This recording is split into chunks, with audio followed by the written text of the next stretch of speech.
Traders.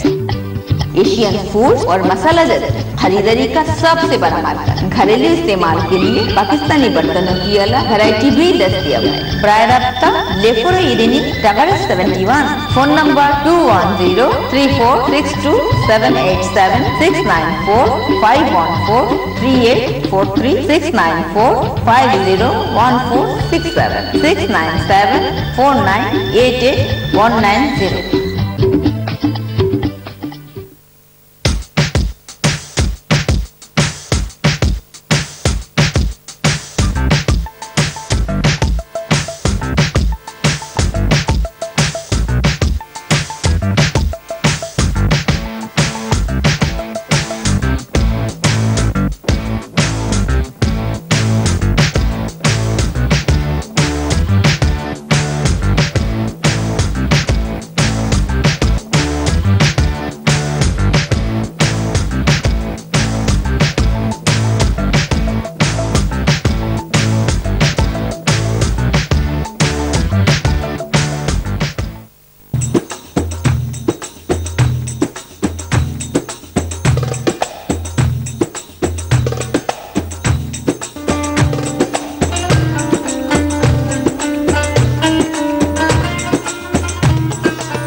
बिस्मिल्लाहिर्रहमानिर्रहीम। अस्सलाम वालेकुम नाजरीन, यूनान से प्रोग्राम बज़्म तकबीर के साथ मैं हूं आपकी मेज़बान रिमशा कमल। नाजरीन, 2012 गुजर गया, 2013 शुरू हो चुका है।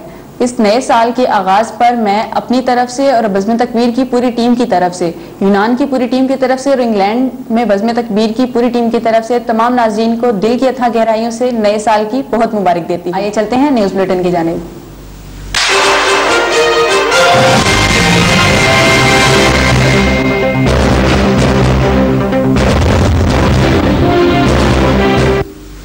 बिस्मिल्लाहिर्रहमानिर्रहीम। अस्सलामु अलैकुम नाजरीन, सबसे पहले इस हफ्ते की हेडलाइंस। तकबीर टीवी के तमाम नाजरीन को बज़्म तकबीर की जानिब से जश्न ईद मिलादुन नबी सल्लल्लाहु अलैहि वसल्लम पर मुबारकबाद हो। मरकज़ मिनाजुल कुरान रैंदी में ईद मिलादुन नबी सल्लल्लाहु अलैहि वसल्लम के जुलूस के हवाला से मशावरती इजलास में मुतफरक फैसले। वज़ीर दिमोसी अस्ताक्सिस यूनान का दौरा पाकिस्तान। वज़ीर दाखिला रहमान मलिक से मुलाकात, मुख्तलिफ अमूर पर तबादला ख्याल। साबिक सदर मिनहाजुल कुरान यूनान जावेद इकबाल अवान और बानी रुकन अलहाज फीक अवान की जानिब से अल्लामा शहबाज अहमद सिद्दीकी, सिकंदर रियाज चौहान और इब्राहिम फैज के एजाज में इस्तकबालिया। बैंक चीमा एसोसिएशन के 5 साल मुकम्मल होने पर सहाफ़ी बरादरी के एजाज में एशाइया। इस में कायद एवाम जुल्फ़कार अली भुट्टो शहीद की 50वीं सालगिरह भरपूर तरीके से मनाई गई। साबिक अमीर जमात इस्लामी काजी हुसैन अहमद इंतकाल कर गए। उनकी वफात पर इस्लामिक फोम ग्रीस की जानिब से दुआया तकरीब का इनेकाद।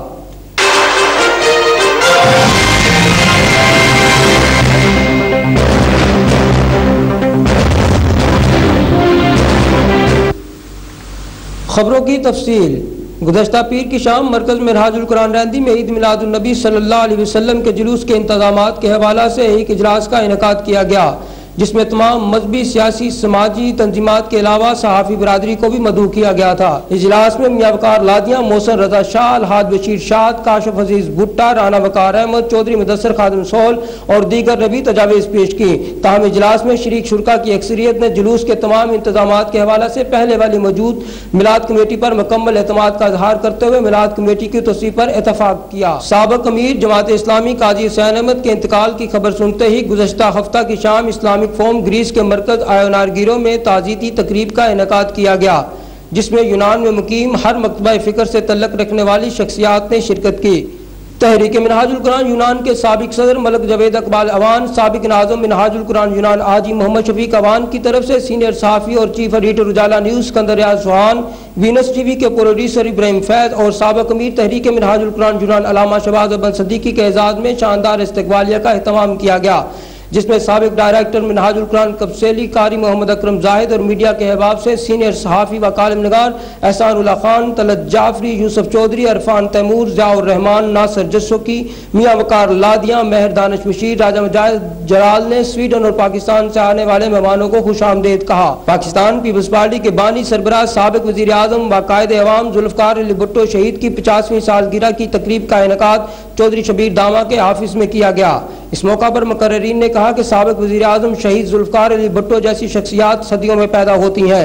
भुट्टो शहीद ने गरीबों को आवाज़ दी और इन्हें सबसे पहले इनके हकूक से आगाह किया। बैंक चीमा एसोसिएशन के 5 साल मुकम्मल होने पर सहाफ़ी बरादरी के एजाज़ में एशाया दिया गया, जिसमें बैंक चीमा एसोसिएशन के कारकुनान और दोस्त अहबाब ने शिरकत की।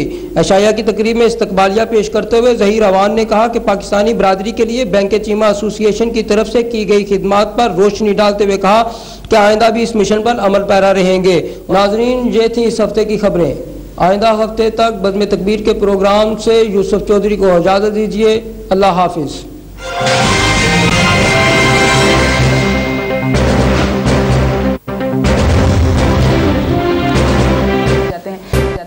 नाज़रीन, हमारा अगला सेगमेंट है टॉक शो का। Let's watch talk show. बिस्मिल्लाहिर्रहमानिर्रहीम। अस्सलाम वालेकुम नाज़रीन, तकबीर टीवी के प्रोग्राम बज़्म तकबीर के साथ मैं हूँ आपका मेज़बान एहसानुल्लाह खान।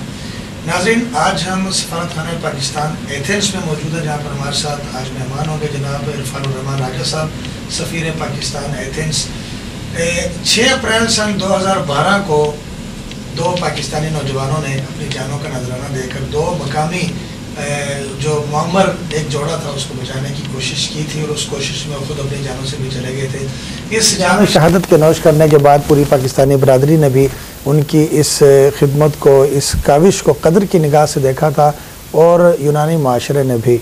लेकिन उसके बाद हुआ ये कि जहाँ एक तरफ पाकिस्तानी कम्युनिटी ये कोशिश करती रही कि उनकी मौत के बाद उनके अहल खाना को, उनके घर वालों को किसी तरह से कोई हेल्प की जाए, कोई मदद की जाए, इसी तरह सफारत खाना पाकिस्तान से सफ़ीर पाकिस्तान जनाब इरफानुर रहमान राजा साहब ने ज़ाती दिलचस्पी लेते हुए यूनान के मुख्तलिफ़ महकमों को इस कुर्बानी के बारे में अवेयरनेस दी, जिसका लाजमी नतीजा ये निकला कि उनकी इस खिदमत को मद्देनज़र रखते हुए एकेडमी ऑफ एथेंस ने 28 दिसंबर 2012 को अवार्ड सेरेमनी के अंदर, जहाँ उन्होंने अपने ऐसे अफराद को जिन्होंने मुख्तलिफ़ शोबा ज़िंदगी में नुमायाँ कारकर्दगी अंजाम दी थी, उनको अवार्ड से, सिविल अवार्ड से नवाजा। उन 50 अफराद जो ग्रीकी थे, उनके साथ 2 अफराद पाकिस्तानियों को भी यूनान का आला तरीन सिविल अवार्ड दिया गया और साथ में 5-5 हज़ार यूरो नकद फ़ी कस के अहले खानों को भी माली मदद की गई। आज इसी सिलसिले में हमारा ये प्रोग्राम खुसूसी तौर पर तरतीब दिया गया है और हम गुफ्तगू करेंगे सफ़ीर पाकिस्तान जनाब इरफानुर रहमान राजा साहब से और उनसे पूछेंगे कि किन किन मराहिल में उन्होंने क्या क्या कोशिशें की और हुकूमत पाकिस्तान इस सिलसिले में क्या करी। सफ़ीर साहब, आपको आज के इस प्रोग्राम में खुशामदीद कहता हूँ। सफ़ीर साहब, मेरा पहला सवाल ये है कि जो एजाज़ हमारे दोनों पाकिस्तानियों को दिया गया, सबसे पहले तो मुबारकबाद पेश करता हूँ आपको भी और ख़ुद अपने आप को भी, बल्कि पूरी कौम को मुबारकबाद पेश करता हूँ कि इतनी अच्छी कुर्बानी के बाद यूनानी माशरे ने हमारी कदर की। सर, मेरा सवाल ये है कि आपने उनकी शहादत के बाद से इस केस को किस तरह से देखा, किस तरह से उसको फील किया और आगे बढ़ाया? बिस्मिल्लाहिर्रहमानिर्रहीम। आपने जो कुछ मैं कहना चाहता था वो तो आपने खुद ही कह दिया अपने ओपनिंग रिमार्क्स में। मेरे भाई, बात ये है कि मैं इस चीज़ का कोई क्रेडिट लेना नहीं चाहता। एम्बेसी ने क्या किया, एम्बेसी ने क्या नहीं किया, सफ़ीर पाकिस्तान ने इस सिलसिले में क्या किया। पहले तो ये है कि वो वकार यूनस हमायूं, सॉरी, वकार हमायूं या उनकी जगह यूनस या कोई और भी होता और वो किसी भी हादसे का शिकार होता, मुझे तकलीफ़ होनी थी। सर, क्या डिफरेंस महसूस किया आपने? आम अमवात की आपको जो खबर मिलती है उसमें और जब इन 2 की सिचुएशन का आपको इल्म हुआ तो किस तरह महसूस किया आपने कि क्या फ़र्क है दोनों के अंदर? देखिए, तकलीफ़ तो मुझे बहुत हुई जब पता लगा कि ये 2 नौजवान बेटे हमारे अपनी जानों से हाथ धो बैठे हैं। लेकिन जब बैकग्राउंड पता लगा कि क्या हुआ था, जब डिटेल उसकी आई तो खुशी भी हुई कि उस वक़्त जब एक मुअम्मर जोड़ा रेलवे लाइन के ऊपर उनकी गाड़ी फंसी हुई थी तो ग्रीकी तमाशा देख रहे थे। जिस चीज़ से मेरा सर फख्र से बुलंद हुआ वो ये थी सिर्फ कि वो लोग जो उनके मोहल्लेदार उनका खड़े होकर तमाशा देख रहे थे, उन्होंने मदद नहीं की, ये गैर मुल्कियों ने जाके उनकी मदद की। और 3 थे ये, तीसरे का एक आया था पहले, हालात के मुताबिक पहले एक आया था छोटा लड़का 18 साल का जो था, उसके बाद उसने दूसरे दोस्तों को फ़ोन करके वहाँ पर बुलाया। ओके, खुशी है इस बात की कि ये 2 पाकिस्तानी थे, 2 जर्मन नहीं थे, अल्बेनियन नहीं थे, बांग्लादेशी नहीं थे या और किसी कौम के ये नहीं थे। अच्छे कॉज के लिए उन्होंने जाने दी, अच्छे कॉज के लिए जाने दी इसको। सफीर साहब, जो एजाज़ उन्हें दिया गया 28 दिसंबर 2012 को अवार्ड सेरेमनी के अंदर, और जिस तरीके से यूनानी माशरे ने उन्हें इज़्ज़त अता की वहाँ पर, क्या इस हद तक जो रिस्पॉन्स आए ग्रीक लोगों की तरफ से, उससे आप मुतमईन हैं? हमें लोगों के ईमेल भी आए, ख़त भी आए और टेलीफोन भी आए ग्रीक्स के, जिन्होंने इस चीज़ का एतराफ़ किया और इस चीज़ को सराहा कि ये 2 पाकिस्तानियों ने ये काम किया। और उसकी कुलमिनेशन यही हुई है जो 28 दिसंबर को एकेडमी ऑफ एथेंस की सेरेमनी हुई थी, उन्होंने भी इस चीज़ को सराहा। और वो पूरे एथेंस को ही नहीं बल्कि पूरे ग्रीस को रिप्रेजेंट करती है वो एकेडमी। जब वो चुनते हैं लाखों लोगों में से या हज़ारों लोगों में से, जब वो 50 लोगों का इंतखाब करते हैं हर साल, वो बहुत सोच समझ के करते हैं जी। हर एक को वो ऐसे एजाज़ात नहीं बांटते। जब उन्होंने इन 2 को चुना, और जाहिर है उसमें हमारी कोशिशें बहुत शामिल थी, हमने उनसे काफ़ी देर और काफ़ी लेवल, ऊंचे लेवल तक जाके ये केस उन तक पहुंचाया और उनको ये तस्लीम बाबर करवाया कि हाँ ये हक बनता है इनका कि इनको भी एजाज़ दिया जाए। तो ये वो नुमाइंदगी कर रहे हैं पूरे ग्रीस की, यानी जब उस एकेडमी ने इनको सराहा, एक्नॉलेज किया इनकी कुर्बानी को, तो पूरे ग्रीस ने किया। सो ग्रीस की जो अथॉरिटीज़ हैं वो भी इस चीज़ पे फ़ख्र करती हैं कि 2 पाकिस्तानी नौजवानों ने अपनी जान का नजराना पेश करके एक मुअम्मर जोड़े की। सर ये एक मेरी तरफ से दरख्वास्त है, आपको कबूल फरमाइए। जिस तरह आपने यूनान में हाई लेवल तक जाके कोशिश की और इन लोगों को बावर कराया कि किस तरह से हमारे पाकिस्तानी जो हैं इन्होंने कुर्बानी दी और उसके लिए एजाज़ आपने हासिल कर लिया अल्हम्दुलिल्लाह, इसी तरह ये हमारी दरख्वास्त है आपसे कि आप हुकूमत पाकिस्तान से भी इस केस को हाईलाइट करने और इनके अहले खाना को कफ़ारत करने और इनको एहसास दिलाने के लिए उनसे दरख्वास्त करिए। हमारी तरफ से आपको दरख्वास्त। मेरे भाई वही बात है कि हम जो काम करते हैं या कोशिशें करते हैं उनका चर्चा नहीं करते। बहुत सारे पाकिस्तानी भाइयों को यहाँ पे ये मालूम नहीं था, 27 दिसंबर तक ये मालूम नहीं था कि ऐसे इनको अगले दिन एजाज़ मिलने वाला है। मिल गया तो सबको पता लग गया। इसी तरह पाकिस्तान की गवर्नमेंट को हम बहुत पहले लिख चुके हैं, ये चीज़ कह चुके हैं कि जी इस तरह ये वाक़या हुआ है। और जब ये एकेडमी ऑफ एथेंस ने हमें ऐलान कर दिया था, हमें इन्फॉर्म किया कि ऐसे सेरेमनी में इन 2 को भी चुना गया है, तो तब भी हमने अपनी गवर्नमेंट को इन्फॉर्म कर दिया था और ये उनको रिकमेंड किया था कि पाकिस्तान की हुकूमत भी इनको कोई एक्नॉलेज करते हुए इनकी कुर्बानी को किसी तरह का कोई एजाज़ दे। अब मैं उनको एक रिमाइंडर, ये आपकी जो दरख्वास्त है इसके बाद एक रिमाइंडर इशू करूँगा कि जी आप इस पे हमें कोई जवाब दें कि आप कर रहे हैं। सर पहले तो असल में ये था ना कि जब आपने उनसे कहा उस वक्त तक उनको एजाज़ मिले हुए नहीं थे, वही कह रहा हूं, कोशिश थी। तो अब चूंकि मिल गया, आप ज़्यादा उसको सूरत के साथ और ताकत के साथ उसको ज़्यादा मोटिवेट करने की ज़रूरत है। हक बनता है कि इनको अगर एक फॉरेन गवर्नमेंट रिकग्नाइज करती है तो अपनी गवर्नमेंट को तो पहले करना चाहिए और इंशाल्लाह ज़रूर होगा। ठीक है सर, ये तो हो गई उन दोनों शहदा की बात कि जिन्होंने पाकिस्तान में भी और बैरून मुल्क मुकीम तमाम पाकिस्तानियों का सर इस लिहाज से फ़ख्र से बुलंद कर दिया कि उन्होंने मकामी माशरे के लिए अपनी जानें अल्लाह ताला के हवाले कर दी, सुपुर्द कर दी और अपनी जानों से गए।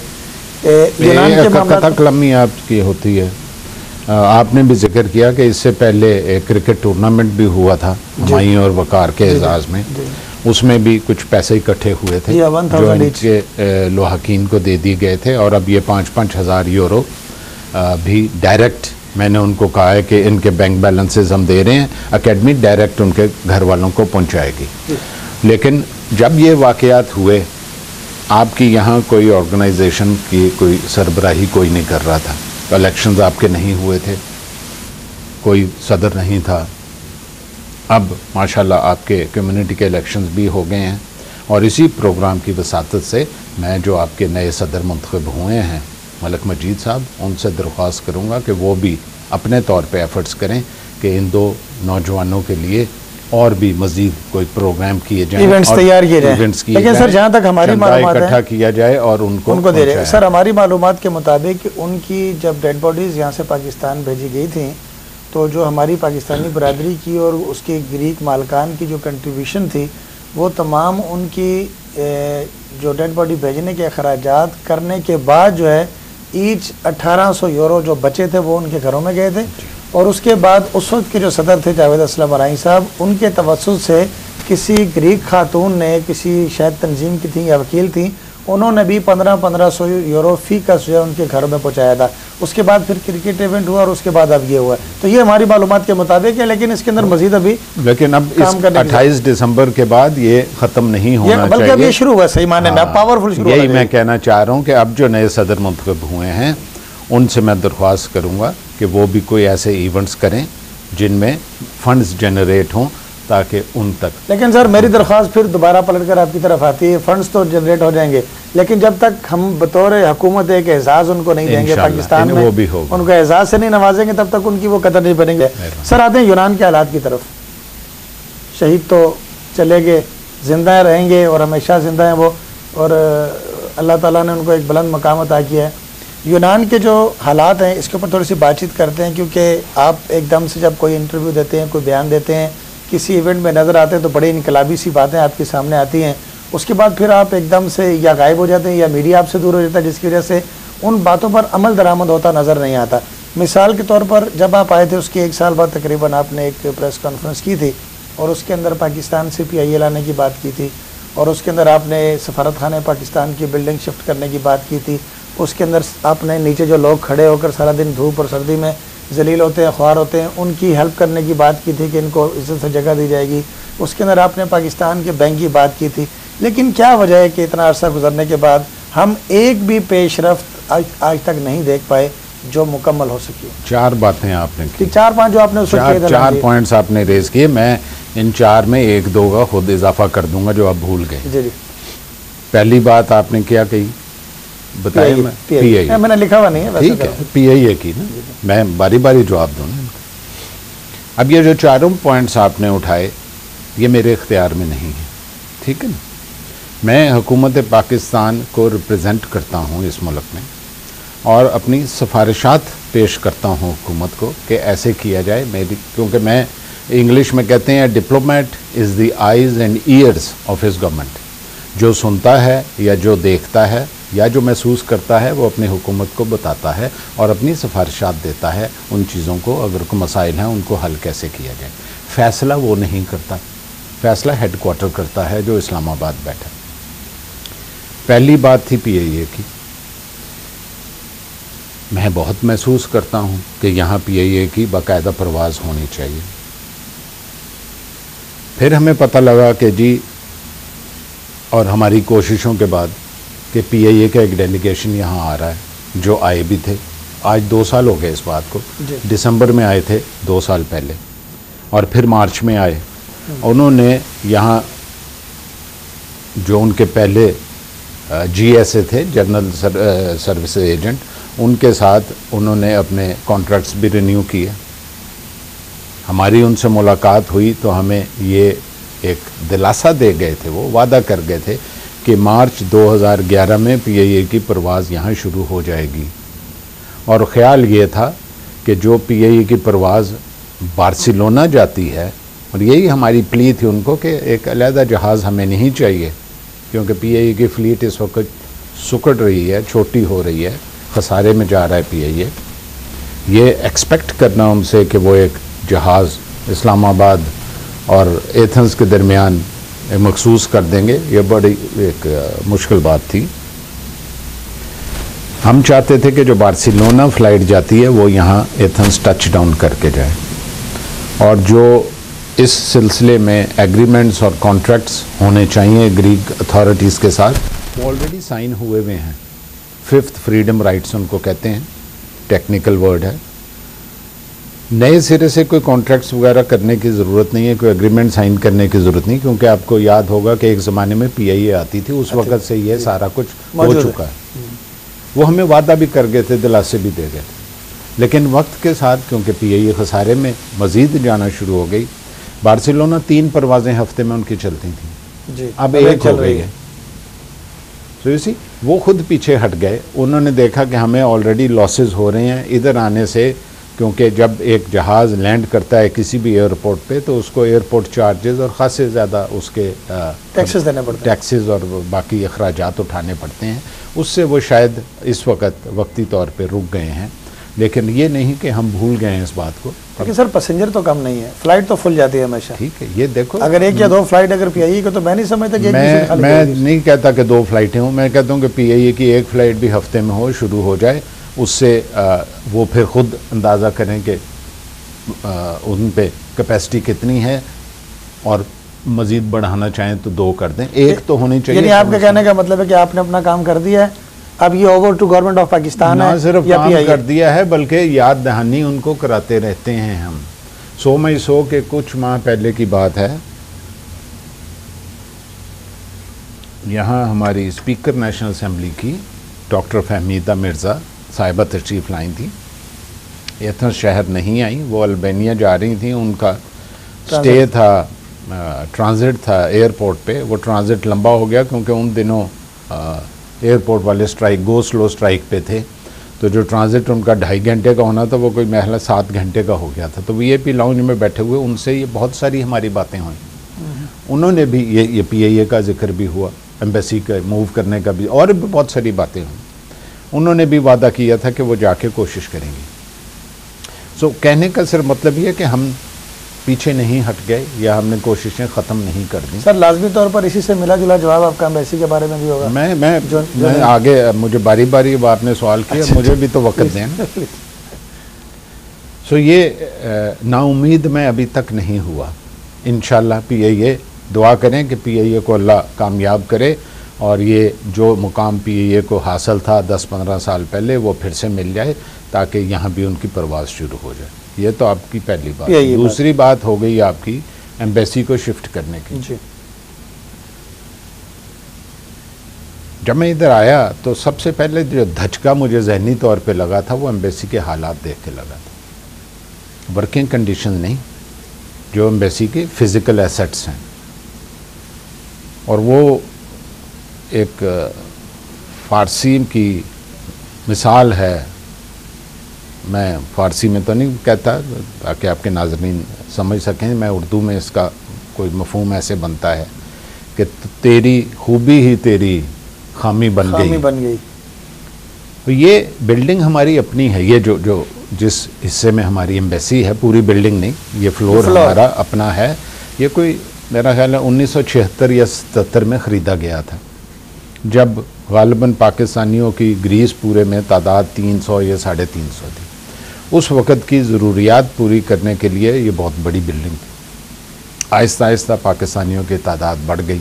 एक तखमीने के मुताबिक कोई 90,000, 80,000, कोई 1 लाख बताता है। तखमीने को छोड़ें, आज आप हमें बता ही दें आपका ऑफिशियल क्या काउंटिंग है, क्या सफारत खाना पाकिस्तान के पास कोई ऐसी काउंटिंग मौजूद है कि उससे पता हो कि हमारे लोग यूनान में कितने हैं? बाद में करना सवाल, पहले मैं आपकी असल में रिलेटेड आ गया ना, तो मैं चाह रहा था पहली बात का तो जवाब दे दूँ। सो मैंने आके पहला काम जो शुरू किया था वो एम्बेसी की ट्रांसफ़र का था कि यहाँ से इस बिल्डिंग को हम किराए पे दे दें, किराया भी आता रहेगा, और एक कुशादा जगह पे मूव करते हैं। गवर्नमेंट ऑफ पाकिस्तान ने पहले मुझे इजाज़त दे दी कि आप बिल्डिंग ढूंढ लें किराए पे। हमने ढूंढनी शुरू कर दी और मिल गई। कोई 2 महीने की कोशिश के बाद ऐसी बिल्डिंग ढूंढ रहे थे हम जो कुशादा भी हो, जिसकी बेसमेंट कम से कम इतनी बड़ी हो कि अगर हम कोई फंक्शन अपना कराना चाहते हैं, 150-200 बंदा वहाँ जमा करना चाहते हैं, वो भी हो सके, जो पब्लिक ट्रांसपोर्ट के नेटवर्क से या मेट्रो या बस के स्टॉप से नज़दीक भी हो, ताकि जो दोस्त हमारे पाकिस्तानी काम के सिलसिले में एम्बेसी आते हैं उनको तकलीफ़ ना हो। वो मिल गई। जब मिनिस्ट्री को लिखा कि जी इतने पैसे भेजें ताकि हम कॉन्ट्रैक्ट साइन करें, तो उन्होंने कहा हमारे पास तो बजट नहीं है। फिर हिम्मत नहीं हारी, रिमाइंडर उनको देते रहे कि बजट नहीं है तो निकालो भाई, क्योंकि ये तो ज़रूरी है। उन्होंने फिर जवाब हमें दिया कि नहीं, आप किराए पे ना लें, आप ख़रीद लें बिल्डिंग। अच्छा। तो हमने फिर कोशिश शुरू कर दी कि भाई पहले तो किराए के लिए ढूंढते थे, अब खरीदने के लिए ढूंढने। इत्तेफाक की बात है, वही बिल्डिंग जो हमने पसंद की थी, मालिक मकान ने कहा जी मैं बेचने को तैयार हूँ, आप ले लें। तो जब एस्टिमेट्स बना के भेजे वो को बनते थे, वो 3.25 मिलियन यूरो बिल्डिंग के खरीदने के, स्टेट एजेंट की कमीशन, लॉयर को जो देनी, सारे जो पेपर वर्क मिला के इतना। जब उन्हें बताया कि जी 3.25 मिलियन के करीब बनता है, इसको तोड़ ताड़ के हम और नीचे उसको लाएंगे, कीमत कम करे तो 3 मिलियन तो लगभग खर्चा आएगा। फिर उन्होंने कहा हमारे पास तो ये भी पैसे नहीं है। उसके बाद मुझे याद पड़ता है कि एक रिटायर्ड फॉरेन सेक्रेटरी जिनका नाम आप सब ने सुना होगा और उनको टीवी पे देखा भी होगा, क्योंकि रिटायरमेंट जब वो फॉरेन सेक्रेटरी थे तब भी माशाल्लाह बहुत एक्टिव थे, रिटायरमेंट के बाद भी वो अक्सर टीवी शोज़ में, टॉक शोज़ में आते रहते हैं, रियाज हुसैन खोखर साहब। वो यहाँ तशरीफ़ लाए, उन्होंने रोड्स आइलैंड जाना था किसी कॉन्फ्रेंस के सिलसिले में, तो कुछ घंटे का उनका स्टे ओवर था। मैं उनको एम्बेसी ले आया, मैंने कहा जी पहले चाय आपको बाद में पिलाऊंगा, पहले आप एम्बेसी का एक राउंड करें। और उनके अल्फाज थे कि इतनी बुरी हालत में मैंने पाकिस्तान की कोई भी एम्बेसी बाहर किसी मुल्क में नहीं देखी। सबसे बुरी हालत इसकी क्योंकि जगह छोटी है ना, और हर कमरा वो स्टोर हाउस बना हुआ है, कोई पासपोर्टों के रिकॉर्ड, कोई फॉर्म्स जमा हुए, वक्त के साथ साथ वो अंबार बड़े होते गए। मैंने उन्हें कहा सर मेरी आपसे गुजारिश है, जब आप इस्लामाबाद वापस जाएंगे यही जो बात आपने मुझे कही है ये फॉरेन सेक्रेटरी को जाके कर दीजिएगा। फिर मैंने पूरी एम्बेसी की तस्वीरें खींची और नीचे जो हजूम रहता है पाकिस्तानियों का उनकी भी तस्वीर बनाई और वो सारी भेजी। इंग्लिश में कहते हैं a photograph speaks more than 1000 words, और यही बात मैंने उधर उनको लिखी कि आप मेरी बातों पे यकीन नहीं कर सकते तो ये देखो तस्वीरी सबूत आपको भेज रहा हूँ, हमें खुदारा पैसे दें कि हम यहाँ से शिफ्ट हो जाए। सो बात जो मैंने पहले की कि कोशिश हमारी है, फैसला उनका है। अभी तक हमने हिम्मत नहीं हारी, हम पीछे लगे हुए हैं। आज बर्फ़ पड़ रही है बाहर, अब मुझे ये तकलीफ़ है कि बंदे बाहर बर्फ़ में खड़े, वो गर्मी धूप में भी खड़े होते हैं, वो बारिश में भी खड़े होते हैं। मुझे तकलीफ़ है इस चीज़ की, मुझे एहसास है इस चीज़ का। मैं मेरे इख्तियार में नहीं है कि मेरा इख्तियार में हो बखुदा मैं कल शिफ्ट हो जाऊं, एक अच्छी जगह पे चले जाऊं जिधर ये बेइज्जती है मेरी कि पाकिस्तानी बाहर फुटपाथों पे खड़े। अब आपकी बात का जवाब देता हूं कि कितने हैं पाकिस्तानी, अब बनता है जवाब।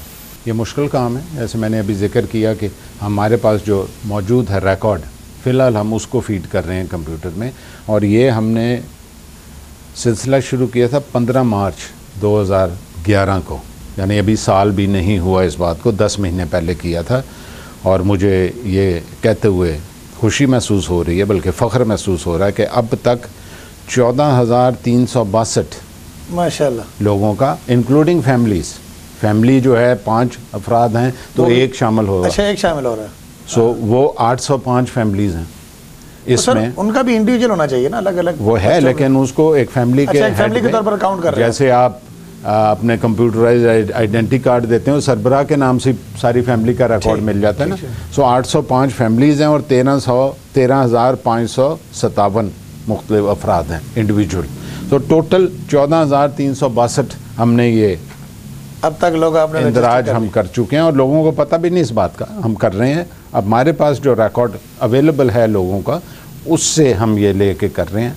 अब तीसरी बात आपकी, ये चौथी हो गई थी बैंक की। दिसंबर के पहले हफ्ते में, आज से 1 महीना पहले, एक वफद आया था बैंकर्स का पाकिस्तान से, और मैं उनको जानता नहीं था, लेकिन जो उस वफद के चेयरमैन थे, first credit and commerce bank of Pakistan, या क्या नाम उन्होंने रखा है, उसके first credit and investment bank of Pakistan, उसके चेयरमैन है वो मेरा एक बचपन का दोस्त है, उसके बहुत अच्छे दोस्त थे, उसकी वसातत से मेरे से मुलाकात करने आए थे। उनके साथ नेशनल बैंक के भी 2 साहिबान थे, उनसे भी मैंने डिटेल में ये बात की। वापस जाके उन्होंने मुझे ईमेल किया कि मैं ये भूलूंगा नहीं बात, और इंशाल्लाह कोशिश करूंगा कि किसी न किसी बैंक की यहाँ ब्रांच खुल जाए। तो मेरे भाइयों, कोशिश जारी है। और इस सिलसिले में एक और बात जो आपने जिक्र नहीं किया वो भी मैं करती हूँ।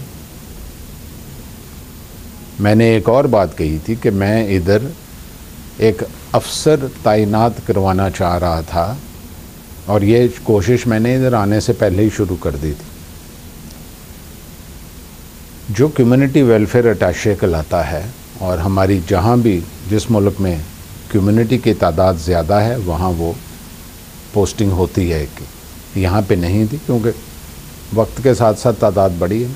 वो मेरी कोशिश थी, और मुझे ये बताते हुए खुशी महसूस होती है कि वो कोशिश कामयाब हो गई। माशाअल्लाह। और हमें 2 महीने पहले बताया गया था कि वो पोस्ट क्रिएट 4 दुनिया में ऐसे एम्बेसीज़ हैं जहाँ पे उन्होंने ये पोस्ट अब क्रिएट की है, जिनमें से एक एथेंस है। आज सुबह मुझे खबर मिली, उस शख्स का नाम भी मिल गया जिसको उन्होंने सेलेक्ट कर लिया है। तो अब जगह की तंगी है, लेकिन दिल कुशादा है, उसको हम कहीं ना कहीं एडजस्ट करेंगे जब आएगा। इंशाल्लाह अगले 2 माह के अंदर अंदर एक कम्युनिटी वेलफेयर अटैचे, एक पूरा अफसर जिसका हर वक्त काम सिर्फ ये होगा कि वो कम्युनिटी के साथ रिलेटेड इश्यूज से डील करे, वो यहाँ पोस्ट हो जाएगा। सर कितने चांसेस हैं कि कम्युनिटी वेलफेयर अटैची के यहाँ पर आने के बाद जो डेड बॉडीज़ का मसला है वो हमारी बरादरी में से निकल जाएगा, वो हैंडल कर लेंगे उसको? देखिए, डेड बॉडीज़ का जो मसला है उसके लिए हमारे पास कोई अलहदा से फंड्स नहीं हैं, और ये मैं बड़ी क्लियर कर दूं बात, क्योंकि पहले भी इशू रेज़ किया है। हम जब आपसे जो भी इधर किसी काम के सिलसिले में आता है, जो फ़ी लेते हैं, उससे फ़ीस जो लेते हैं, वो पासपोर्ट रिन्यूअल की हो या किसी अटेस्टेशन की हो, उसका बहुत छोटा एक परसेंटेज अपने पास रखते हैं गवर्नमेंट की इजाज़त से, और वो इस किस्म के इश्यूज़ पे खर्च होता है।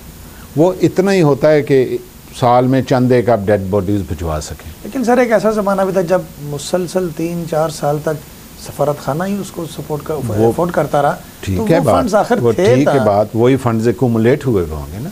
ये फंड लैप्स तो नहीं कर जाता ना साल के बाद के बजट ख़त्म हुआ तो फंड भी ख़त्म हो गया। जो फंड है वो जमा हो, जैसे बैंक बैलेंस है आपका, जितनी सेविंग करते जाओगे वो जमा होता रहता है, उस तरह वो पैसे जमा हुए हुए थे जो खर्च हो गए।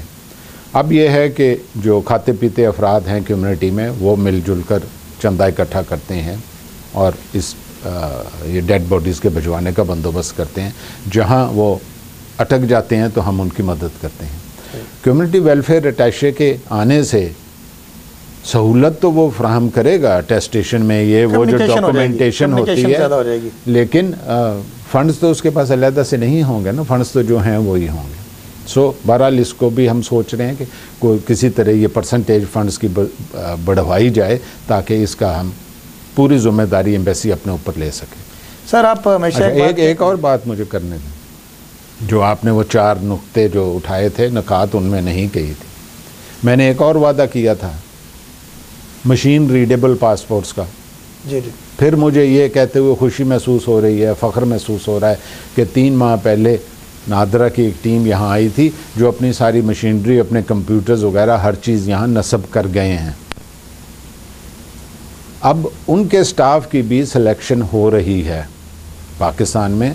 जब सिलेक्शन का मरहला ख़त्म हो जाएगा तो इंशाल्लाह उनकी नादरा की यहाँ टीम भी आ जाएगी और ये जो एक मसला है मशीन रीडेबल पासपोर्ट्स के ना होने का, वो भी हल हो जाएगा। चले सर, लगता है लेकिन वो कब आती है टीम, ये अगेन मेरे इख्तियार में नहीं है। आपके इख्तियार में मशीनें लगवाना जो था वो आपने कर दिया, सब कुछ हमने। अब ऐसा ना हो सर उनके आने तक ये मशीनें बूढ़ी हो जाए, बेचारी पड़ी ये मैं कह नहीं सकता, इस चीज़ की मैं गारंटी दे नहीं सकता। आपने और भी किया था, इसके अलावा आपने बार पब्लिक में एक वादा और भी किया था, क्या पाकिस्तान से किसी कोच को बुलवाने वाले हैं सफारत खाने के खर्चे पर, क्रिकेट कोच के, क्रिकेट कोच वो नहीं आया अभी तक। ये मैंने देखें, बात फिर वही है कि मैं सिफारिशात पेश कर सकता हूँ और अमल दरामद उन्होंने उधर से करना है। सिर्फ क्रिकेट कोच की बात नहीं थी, एक कल्चरल ताइफे की बात भी हुई थी, और भी कुछ चीज़ें हैं जो हम करना चाहते हैं।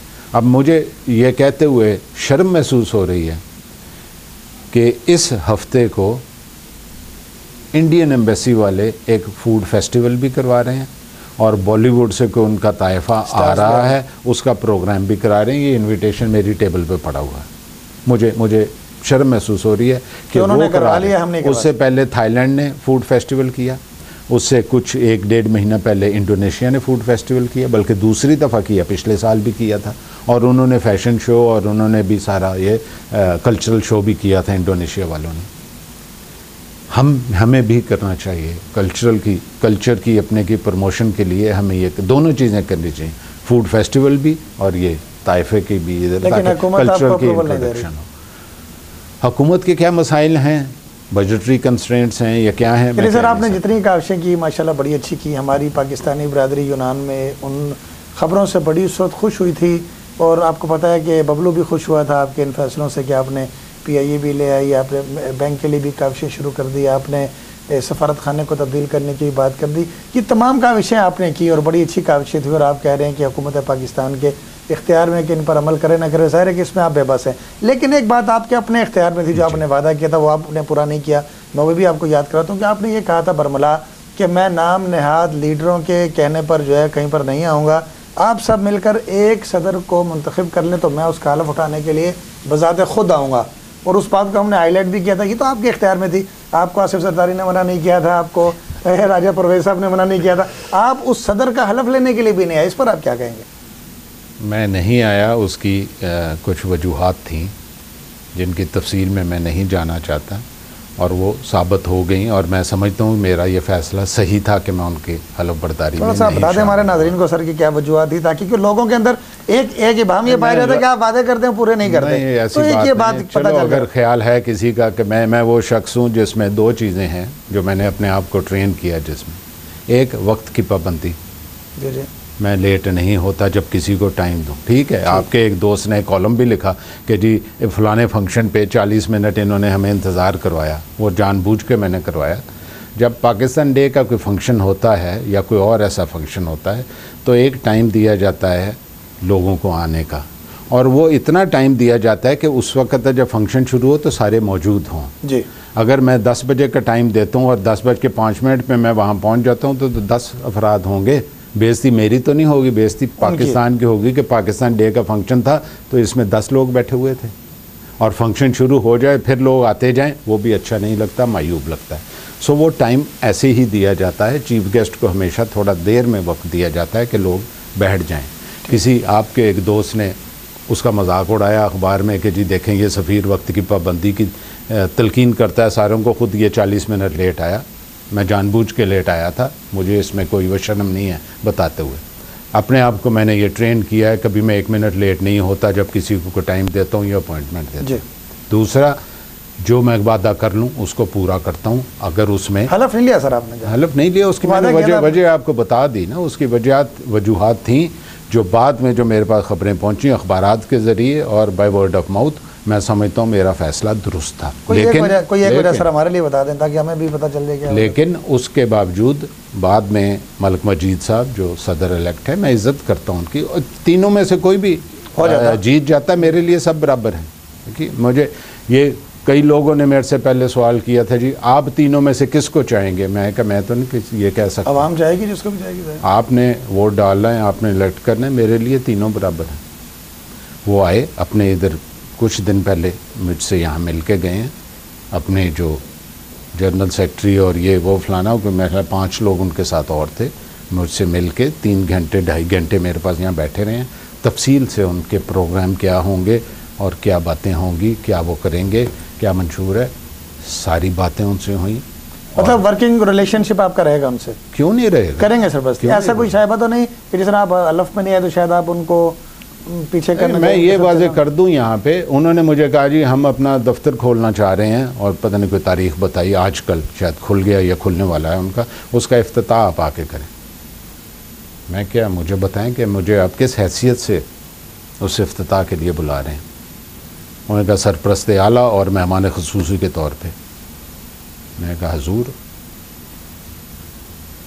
2 हफ्ते पहले के अखबारात उठा के देख लें, आपने अपना ही सुप्रीम लीडर, अपना ही चेयरमैन और अपना ही सरपरस्त आला मुकर्रर किसी और को कर दिया है। 2 सरपरस्त आला नहीं होते। जब एक आपने मुकर्रर कर दिया है तो मेरे लिए कोई गुंजाइश नहीं है। तो थैंक यू वेरी मच, मैं उसके मतलब सर नहीं जो सुप्रीम लीडर से भी ज़्यादा सुप्रीम उस पर आपको ऐसे होता नहीं ना। आयतुल्ला तो एक ही होता है, वो आपने मुकर्रर कर दिया, लिहाजा मेरी वहाँ कोई गुंजाइश नहीं है, इसलिए मैं नहीं गया। और अभी आपकी बात जो आप बार बार ज़िद कर रहे हो, मुझे पता था ऐसा होगा, इसलिए मैं उनका हल्फबर्दारी में आपको पता था कि वहाँ पर साबिक सदर को सुप्रीम लीडर बना दिया जाएगा, इसलिए सुप्रीम लीडर नहीं होगा, लेकिन इस तरह की कोई बात होगी ये मुझे पता था। और अगर आपकी उम्र मेरे जितनी जब हो जाएगी और आपका वो तजर्बा होगा जो मेरा हो चुका है अब तक, तो आपको भी पता लग जाया करेगा इन बातों का। इस वजह से मैंने कोताही की थी और मैं नहीं गया था। अब क्लियर हो गई बात। मतलब ये कि लेकिन तो आपने बात की वर्किंग रिलेशनशिप से बहुत ज़्यादा मैं उनसे रिलेशनशिप चाहता हूँ। बल्कि आपके आने से 20 मिनट पहले उनका मुझे फ़ोन आया था, मलक मजीद साहब का, और मेरे से वो बात कर रहे थे कुछ अपने ये प्रोग्राम वगैरह के सिलसिले में, कुछ और चीज़ें थी। तो फिर अभी बात हो रही थी, उन्होंने कहा सर मैं आपको 15 मिनट बाद टेलीफोन कर लूँ। मैं कहा क्यों भाई, बात क्यों काट रहे हो? उन्होंने कहा मैं डॉक्टर के पास बैठा हूँ, मेरी बारी आ गई। तो आप ये मेरे पीए से पूछें, ये आपके आने से चंद मिनट पहले की बात है। तो मैंने उसको कहा कि अब मलक मजीद साहब का फ़ोन आएगा, उन्हें कहना मैं मीटिंग में हूँ, जब फारग होऊंगा मैं ख़ुद उनको फ़ोन कर लूँगा। ये तस्दीक आप उससे भी कर सकते हो और मेरे पीए से भी कर सकते हो, और हो सकता है अब तक आ गया हो। यहाँ सर आपकी बात सो ये वर्किंग रिलेशनशिप नहीं होगा। मैं चाहता हूँ उनसे बहुत बेहतर रिलेशनशिप हो। सर किस तरह होगा जब एक सुप्रीम लीडर और एक सरपरस्त आला की मौजूदगी में आप हलफ लेने के लिए नहीं जा रहे, उसी सुप्रीम लीडर और उसी सरपरस्त आला की मौजूदगी में आप उस दफ्तर का इफ्तिताह करने के लिए नहीं जा रहे, तो उसकी मौजूदगी में आप किस तरह से वर्किंग रिलेशनशिप करेंगे? या फिर कहीं आपका -1 फार्मूला देने का कोई प्रोग्राम तो नहीं? कोई नहीं है ऐसा प्रोग्राम। एज एन एम्बेसडर जो उनको मेरी गाइडेंस चाहिए, जो एडवाइस चाहिए, जैसे मैंने अभी अर्ज़ किया कि वो मेरे पास आए थे तो हमने बहुत सारी बातें की, उनको मैंने एडवाइस दी। जो गाइडेंस उनको चाहिए, जो तावन एम्बेसी का चाहिए, हम उनके साथ करने को तैयार हैं। लेकिन ना मुझे उन्होंने सरपरस्त आला बनाया है, ना अपना सुप्रीम लीडर बनाया है, ना ही अपना चेयरमैन बनाया है। लिहाजा मैं तो उनको नहीं कह सकता ये करें या वो करें, उनकी मर्ज़ी है, उन्होंने चुन लिया जिसको चुनना था। मैं बतौर एम्बेसडर, मेरे पास आएंगे, अगर एडवाइस या गाइडेंस मांगेंगे तो मैं उनको ज़रूर दूँ। सर अगर किसी शख्स को उन्होंने, या मैं स्पेसिफिक नाम ले लेता हूँ, साबिक सदर जावेद असलम राई को उन्होंने सरपरस्त आला बनाया है या उस हलफ बर्दारी में मौजूद थे, तो उसकी मौजूदगी में आपका ना जाना, मतलब क्या उनकी शख्सियत से कोई इख्तलाफ है? बिल्कुल नहीं या है, कोई बिल्कुल नहीं है। उस तकरीब हल्फ वफादारी में अराइन साहब का मौजूद होना ज़रूरी था क्योंकि वो साबिक सदर थे जी, ठीक है ना। उस चीज़ से ना उनकी ज़ात से मुझे कोई इख्तलाफ नहीं। अभी आपने फरमाया ना उनकी वजह से मैंने किया, उनको मुझे पता था ऐसे होगा मेरी मौजूदगी में। देखें ये मैंने मलक मजीद साहब को भी टेलीफोन पे यही बात बताई, मैंने कहा हमेशा, और ये मेरी को ना तो पहली पोस्टिंग है, आखिरी ज़रूर है क्योंकि इसके बाद मैं रिटायर हो जाऊंगा, पहली नहीं है। बहुत सारे मुल्कों में मैंने पोस्टिंग काटी है, बहुत सारे ऐसे मुल्क थे जिनमें बड़ी तादाद थी पाकिस्तानी कम्युनिटी की। जहाँ भी कम्युनिटी होती है और जहाँ भी कम्युनिटी के इलेक्शन या कोई ऐसी ऑर्गेनाइजेशन होती है, हमेशा उसका पैट्रन इन चीफ एम्बेसडर होता है। अपने लेटर हेड पे भी लिखते हैं patron in chief ambassador of Pakistan. वो इरफान राजा नहीं है, वो सफ़ीर पाकिस्तान पैट्रन इन चीफ होता है।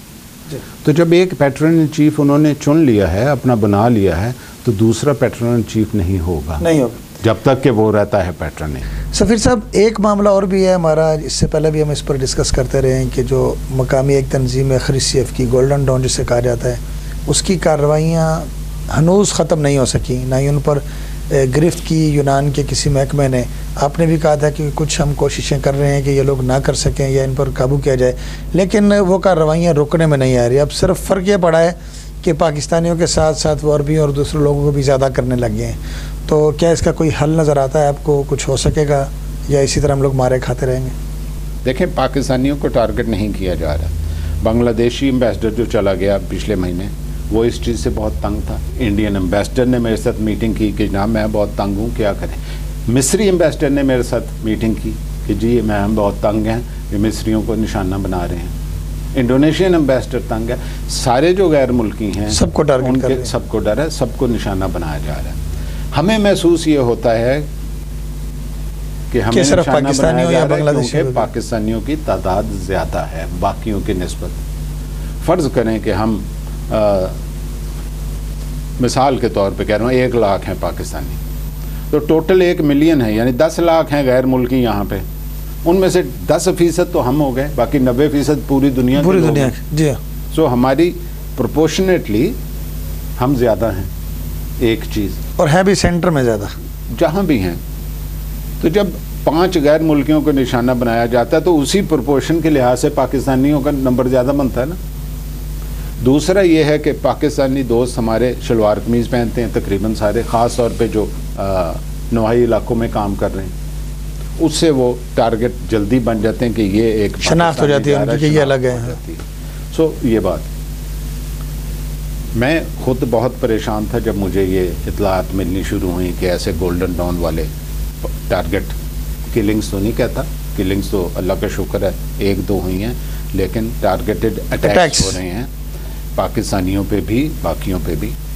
तो मैंने जिस से हो सकता था ये बात की, मिनिस्ट्री ऑफ फॉरेन अफेयर्स में हाईएस्ट लेवल पे की, उनका जो सेक्रेटरी जनरल है, जो सबसे बड़ा ओहदा जिसके पास होता है, उससे भी ये बात की, उसने मेरे साथ माजरत की थी इस बात की। और साथ ये भी मैं याद दहानी करा दूं कि जब वो गोल्डन डॉन वालों ने मिनाजुल कुरान की मस्जिद पे अटैक किया था, ये भी मैंने उसको तस्वीरें भी दिखाई थी। ये देखें तस्वीरें हैं जो ग्राफिटी वो गुस्ताखाना कलमात लिख गए हैं उसकी दीवार पे। तो उसने हुकूमत ग्रीस की तरफ से मेरे से माफ़ी मांगी थी। उसके बाद मेरी मीटिंग हुई थी ministry of public order and citizen protection में, उनसे भी मैंने ये बात कही थी। लेकिन अब मुझे ये कहते हुए खुशी महसूस हो रही है कि पिछले 1-1.5 महीने में आप इस चीज़ की गवाही दोगे कि ये अटैक्स कम हो गए हैं। सर गुज़िश्ता 1-2 हफ्ते में काफ़ी वारदातें हुई हैं, लेकिन वही दूसरे ममालिक के लोगों के साथ, चलें जो भी है उन किसी के साथ भी नहीं होनी चाहिए। मैं नहीं कहता कि पाकिस्तानियों पे ना करो तो बाकी जाके ममालिक के लोगों पे करो, मैं ये कभी नहीं कहूँगा, किसी पे भी कम हो गई है, लेकिन बतदरीज कम हो गई हैं और अल्लाह करेगा कम होती जाएंगी। हैविंग सेड दिस, मैं ये बताता चलूँ कि 8 तारीख को इस माह 2 दिन पहले इनके minister of public order and citizen protection एक 7 या 8 रुकनी वफद लेके पाकिस्तान गए। वहाँ पे उनकी मीटिंग्स अरेंज कराई हमने DIG के चीफ से, ISI के चीफ से, उनकी मीटिंग करवाई मिनिस्टर ऑफ फॉरेन अफेयर्स से, और उनकी मीटिंग करवाई रहमान मलिक साहब से, मिनिस्टर ऑफ इंटीरियर से। यही बातें वहाँ डिस्कस हुई। हमने फीडबैक का भी इंतज़ार है क्योंकि 2 दिन पहले तो ये मीटिंग्स हुई हैं, लेकिन हमने उनको ब्रीफ अपनी अथॉरिटीज़ को डिटेल में तफसील में सारा कुछ बता दिया था। सर मिनाजुल कुरान की मस्जिद पर जो इन्होंने अटैक किया था और जहाँ पर इन्होंने जो गुस्ताखी के अल्फाज तहरीर किए और कुछ बदतमीज़ी जो की थी, उसके बाद एक बहुत बड़ा प्रोटेक्शन हुआ था पाकिस्तानियों की तरफ से, उसके क्या असरात देखे आप? मैंने इस जो मेरी एक बाद में मीटिंग हुई थी सेक्रेटरी जनरल वजारत ख़ारजा में, उसको इस जुलूस की भी तफसील बताई थी और बताया कि देखो अगर चाहें तो पाकिस्तानी मुश्तल हो सकते हैं, क्योंकि वो अपनी ज़ात पे अटैक बर्दाश्त कर सकता है कोई भी पाकिस्तानी या कोई भी मुसलमान, और हम इस मामले में इमोशनल ज़्यादा होते हैं, लिहाजा मैं पाकिस्तानी कहता हूँ इस्लाम के नाम पे कोई अटैक बर्दाश्त नहीं कर सकता। किसी मस्जिद पे कोई गुस्ताखाना कलामात लिख जाए या अटैक करे वो हम बर्दाश्त नहीं कर सकते। और ये मैंने कहा इतना बड़ा जो जुलूस निकला है, पुरअमन रहे हैं वो, उन्होंने अपने इमोशंस को, अपने जज्बात को कंट्रोल में रखा है। अगर ये मुश्तिल हो गए तो एथेंस की गवर्नमेंट के लिए, जो लोकल गवर्नमेंट है एथेंस की, उसके लिए मसाइल खड़े हो जाएंगे, रोकना मुश्किल हो जाएगा। सो लिहाजा ऐसा ना होने दें, इस चीज़ को आप रोकें। यही बात मैंने मिनिस्ट्री ऑफ सिटीज़न प्रोटेक्शन में भी कही थी, यही बात दफ्तर खारजा में भी कही थी। यानी आपकी नज़र में वो एक कामयाब जुलूस था? बहुत ज़्यादा कामयाब जुलूस था, लेकिन मुझे फिर तकलीफ़ से ये कहना पड़ रहा है कि उसके बाद मुझे पता लगा कि एक और जुलूस के निकलने की तैयारी हो रही है। तो मैंने जो आपके, मैं बार बार नाम नेहाद लीडर कहता हूँ क्योंकि जब तक ये मलिक मजीद इलेक्ट नहीं हुए मेरे लिए सारे बाकी लीडर नाम नेहाद ही थे, सेल्फ अपॉइंटेड। नाम नेहाद कोई गाली नहीं है, कोई बुरा लफ्ज़ नहीं है, इसका मतलब है सेल्फ अपॉइंटेड। कल को मैं अपने आप को लीडर कहना शुरू कर दूं, परसों को आप अपने आप को किसी इलाके का लीडर कहना शुरू कर दें, वो आपकी मर्ज़ी है, लेकिन वो सेल्फ अपॉइंटेड हैं आप, किसी ने आपको मुंतखब नहीं किया। सो इन्होंने कुछ ने सोचा कि हम एक और जुलूस निकालें। जब मेरे तक ये इत्तला में पहुंची तो मैंने उनको पैगाम पहुंचाने की कोशिश की थी कि ऐसा ना करो, जो अच्छा बड़ा पहला कामयाब जुलूस हुआ है, आपका निकला है, उसका असर ज़ाइल हो जाएगा। मेरी बात नहीं मानी गई थी, मेरी गाइडेंस पे अमल नहीं किया गया था, दूसरा जुलूस निकालने की कोशिश की गई जो बुरी तरह नाकाम हुई थी। अमोनिया से बाहर उसको नहीं जाने दिया था और कई लोगों पे मेरा हाल लाठीचार्ज भी हुआ था, लेकिन वो एक जो कहते हैं it left a very bad taste, वो नहीं होना चाहिए था। पहला जो कामयाबी से जुलूस आप लोगों ने निकाला था, दूसरे ने उसका असर ज़ाहिर करा। नाज़रीन, आज की हमारी गुफ्तगू सफ़ीर पाकिस्तान मोहतरम इरफानुर रहमान राजा साहब से बड़ी तफसील के साथ हुई।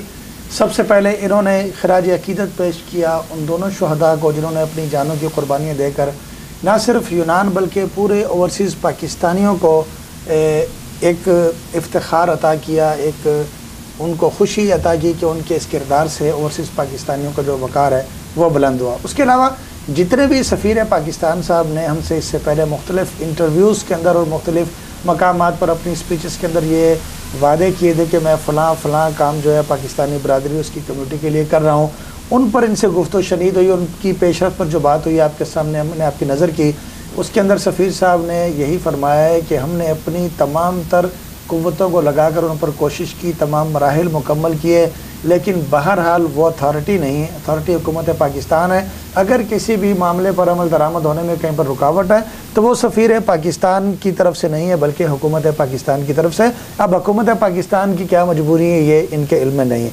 उसके बाद फिर जो आखिरी दिनों में हमारी कम्यूनिटी के अंदर मुख्तलिफ चहमें गोई हैं कि सफ़ीर साहब ने क्यों नौ मुंतखब सदर का हलफ नहीं लिया। कहीं इस हलफ ना लेने की जो बात है इसके अंदर ये राज तो पिना नहीं कि फिर दोबारा सफारत खाना पाकिस्तान और पाकिस्तान कम्यूनिटी तसादुम की राह पर चलने लगे हैं, तो उन्होंने इसकी भी वजाहत कर दी है कि ऐसी कोई बात नहीं है। लेकिन एक बात ज़रूर है कि सफ़ीर पाकिस्तान जो होता है, उन्होंने नाम लिया स्पेसिफिक, अपना नाम नहीं, उन्होंने कहा मेरा नाम नहीं या किसी और का नाम नहीं, सफ़ीर पाकिस्तान जो होता है उसका एक मकाम होता है। जब तक आप उसको मकाम नहीं देंगे या उसके मकाम पर किसी और को लाकर खड़ा कर देंगे तो उसके लिए वहाँ पर आना या उसमें शमूलियत करना मुश्किल होगा। लेकिन एक बात जो हम सब के लिए बहुत ज़्यादा अहम है और हम सबको उसको जहन नशीन भी रखना चाहिए कि सफ़ीर साहब ने कहा है कि मेरे फ़ैसलों पर, मेरे इक़दामात पर अमल दरामद हो या ना हो, मैं इंशाअल्लाह आखिर वक्त तक इन पर अमल दरामद कराने के लिए मेहनत भी करता रहूँगा, कोशिश रहूँगा। और मेरे ये फ़राइज़ में शामिल है कि मैं अपने लोगों को ज़्यादा से ज़्यादा सहूलियात फ़राहम करूँ। सफ़ीर साहब, आपका बेहद शुक्रिया कि आपने अपने कीमती वक्त से चंद लम्हात हमारी नज़र किए। नाज़रीन, आइंदा प्रोग्राम में फिर किसी मेहमान के साथ नए मौजू के साथ हाजिर होंगे। अपने मेज़बान एहसानुल्लाह खान को इजाज़त दीजिए। अल्लाह हाफ़िज़। नाज़रीन, अगले जुम्मे को एक नए प्रोग्राम के साथ फिर हाजिर होंगे। तब तक के लिए अपनी मेज़बान रिमशा कमल को इजाज़त दीजिए। अल्लाह निगहबान।